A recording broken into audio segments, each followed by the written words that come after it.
Nell'ultimo mese e mezzo, a causa del coronavirus, 376 boss hanno ottenuto i domiciliari. Procure in allarme, il governo ora pensa a un decreto per riportarli in carcere. Fabrizio Feo. 376 tra mafiosi d'alto rango, gregari, uomini d'affari, trafficanti di droga o estorsori, inviati agli arresti domiciliari negli ultimi 45 giorni, per motivi di salute legati al rischio Covid e per l'impossibilità di trasferirli nei centri medici penitenziari.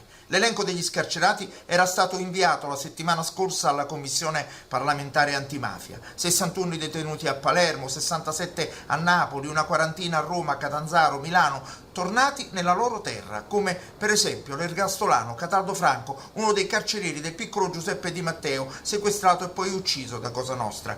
Toccherà alle forze dell'ordine il lavoro impossibile di controllare i mafiosi ai domiciliari per far sì che rispettino gli obblighi, ma i domiciliari sono assolutamente inidonei per soggetti ad alta pericolosità, hanno ribadito i PM della distrettuale antimafia di Palermo, cui hanno fatto eco magistrati di tante procure italiane. Si corre il rischio che con tanti boss fuori dal carcere le mafie mettano le mani su nuovi affari e riorganizzino i ranghi, regolino i conti. Così il Ministero della Giustizia prepara un provvedimento per correre ai ripari e riportarli presto in carcere.